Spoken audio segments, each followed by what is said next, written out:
In this lesson, we're going to talk all about how to engage and follow up with your leads. Okay, so we're going to talk about re engaging and following up. So, here's the thing, the follow up process is extremely important.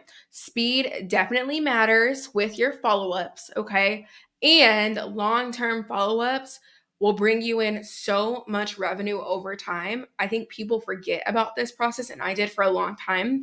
But long term follow ups are really the move if you want to create sustainable long term income, especially from leads that you've already put the work in up front to bring them in the door. They're in your ecosystem. So having a process in place to basically keep tabs on where everyone's at is going to be really important. All right. So, in general, people get busy. Social media can be very distracting, as we all know, especially with the rise of short form content where our brains are literally like this much attention. So, having these processes in place is really important, so that relationships are being built for the long term, and you can ensure consistent know, like, trust for forever, essentially. All right. So the follow-up cadence, the initial follow-up cadence that I recommend, and then from here I can talk about a little bit more about how we build out additional follow-ups, but really 30 days is our like baseline follow-up system. Okay. So in your Airtable base, I have it set up so that you have a 3-day follow-up, a 5-day follow-up, a 7, 14, and 30. Okay. So that first month is extremely crucial. We find that people that are coming to our world are going to typically buy within the first 3 to 30 days. Okay. So again, but that long-term follow-up, you're going to have low-hanging fruit people that buy in 60, 90, 6 months, right? So it's about finding the harmony between that first month and then also having that long-term play. So let's kind of talk about how we have this set up in Airtable. I know in the overview training, I walked you through this a little bit, but just a refresher. So as you can see here inside of Airtable, you can see, let me zoom in a little bit. You can see that the lead is going to be manual, last contacted. Actually, the lead name is not manual. I'm sorry. The lead name is coming from people that have opted in from MiniChat. The last contacted is manual. So you or your team will go in whenever you want to keep restarting the sequence. So if you last contacted somebody on this day, right? We essentially want to account for it for the 30-day cycle. So say July 6th, I contacted somebody, my third like follow up, because this is resetting until they actually have a conversation with us. Okay. So last contacted 7/6. Then from there, the formula, the 3, 5, 7, 14, 30, that's a formula. So that'll automatically populate when that last contacted date is set up. Okay. So here's the thing. Your lead gen specialist, social seller, DM seller, whoever, appointment setter should be updating your lead tracker daily, every day, right? Beginning of day, midday, end of day, period. Okay. I always say if it's not tracked, it literally cannot be managed. You can fight me on this. I will die on this hill, but if it's not tracked, it cannot be managed. Okay. Um, the recommended organization that we have is, and I'll kind of walk you through how we have our Instagram set up. So what we do is we move all the hot leads. When I say hot leads, I mean people that are close to setting or, applying to work with us, that are in active conversation. They're really responsive. They're really engaged. We move them to the general inbox. Okay. Primary, we just leave everybody else in there and my friends, but people that are really active and that are ready to move, they know that they need our help. We want to help them. They get moved to general and their status in Airtable gets updated to hot. Okay. This is how the sales team, the lead gen team, actually, I'm sorry, is managing their leads every day, because at scale, you're going to have hundreds of leads that each person is actively working on. So a hot lead, like I said, is really important because that person you need to keep your eyes on. Okay. And you want to be reviewing their conversations and things like that. So it's going to be way easier if they're tagged correctly inside of Airtable. Now, there's some other statuses, right? There's not interested in general.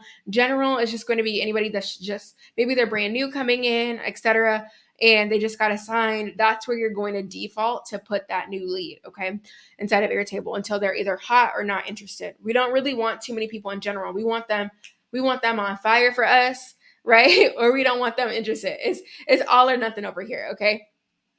From there, anybody that applies or books a call, you can move them to they're already going to be in general, right? But then you flag them because then you want to keep, for us, we do DM sales. So we flag everybody that has applied because those are always our top priority.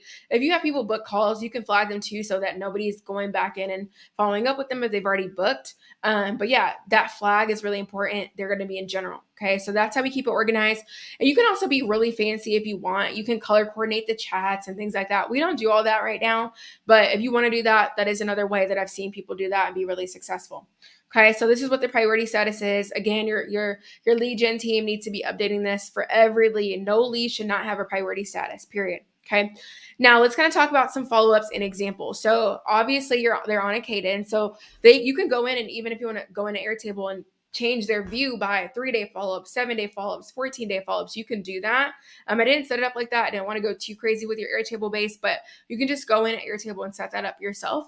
But in order to keep track, you want to make sure that they're actually getting a message on those follow-up dates. So what's going to happen is you can send one of these three or any variation that you want, but we always like to send a DM. Or what we'll have my team do is go to their stories, and if they can reply to something in their stories, they'll start there, and then they'll go in, especially if it's like that 14 or 30 day. If it's more recent, between the 3 and 14, then they just kind of go, they're straight shooters. But if it's been a little bit longer, or we're on the 60 or 90 long-term follow-up, then they'll have to re-warm them up, right? It's like a microwave. When somebody first comes out in the microwave, it's really hot. But when it just sits on the counter or just sits in the microwave and it's been off for a while, you got to rewarm the food. Okay. So it's the same thing with DM conversations. 3-7, 3-5-7, 14. That person's really warm 30, but 60-day, 90-day, that long term, you got to reestablish connection. You got to rewarm them up. So that's where we really like to have the stories replied, the comments, etc. Okay, so you can go ahead and add that into your Airtable. I didn't add it in. Not everybody wants to do long-term follow-up, but if you're in this for the long haul, long-term follow-up is going to be the play that you need to make. All right. So you can send, hey name, you always want to address them by their first name. You can say, hey name, it's been a few days since we chatted. How are things going?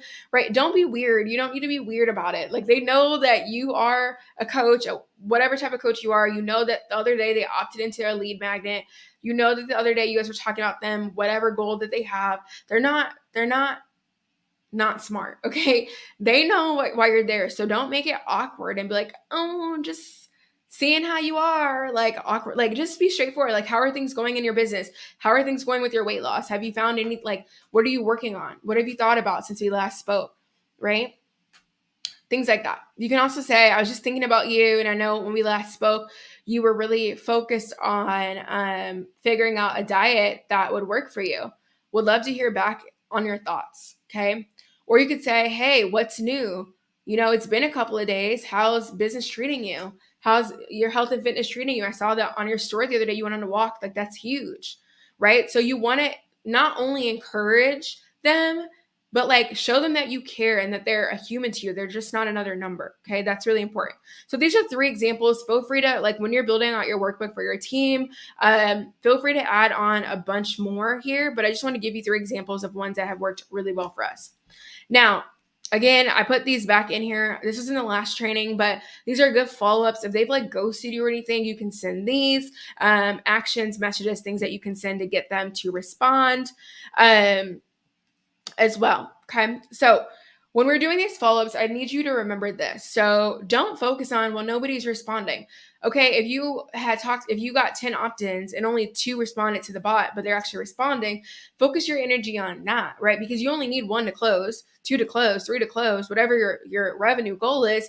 You don't need 1 million people to close. So if we can shift our attitude and our energy from, and this is just a sales mindset shift from like, well, the lack of people not responding to, oh my gosh, the perfect people are responding. These people have money. They're excited. Like, you're going to have a much better time in here, because this can either make or break you every day being in these DM conversations. Okay. So make sure that you are focused on the positives, work through what's not working, but don't focus your energy on the lack of people responding or people ghosting you. Okay. Do what you can to get them to respond. But like, if you've sent 10 follow-ups and they haven't responded, okay, then you're done. Just move on. Okay. There's more fish in the sea. Okay. The last thing I want to talk about here is that quality and quantity does matter when it comes to follow-up. So it is a numbers game, right? In the sense that the more people that you engage with, the more people that you interact with through your re-engagement, your sequence, through the bot, setting, all of that, the more sets you're going to have, right? But you also have to remember that the quality of the conversation matters too. So again, you don't want to just copy and paste these follow-up messages or the scripts. You want to use a human touch, use your brain voice, use how you would speak to somebody, okay? So the more that you can be authentically you or have your team be authentically your brand, the better. People can smell BS a mile away. So don't be fake, don't be weird. Just focus on the task at hand, which is serving them through sales, serving them through getting them to the next step that they need, answering their questions, not coaching them, but doing what you need to do to get with them. Okay. So, because here's the thing, you may try 2 times, but that third time might be the hit. Okay. So you have to remember that you got to do these follow-ups. So at any point, like each team member on my team is doing 100 plus follow-ups a day. That's the game. It's a number. It's a quality and a quantity game. Period. Okay, because you may only get 20 to 30 people to respond, but those 20 to 30 people are hot. Those 20 to 30 people are ready to take action, and those are the 20 to 30 people that I want in my program. Make sense? Okay, so follow up, set up your Airtable, correspond inside of your. We use Slack. We talk. Hey, I got this lead here. Got this lead there, etc. Like I need help responding, etc. It's just a ping pong back and forth. But honestly, the follow up game means there's always people in the pipeline, always people ready to serve, always people ready to buy. And that's just what keeps the business bringing in more revenue month after month because we have a strong follow up presence. Okay. So fortune is in the follow up. It's cliche for a reason, but it's true. All right. So go get your follow up game on, and I'll see you in the next lesson.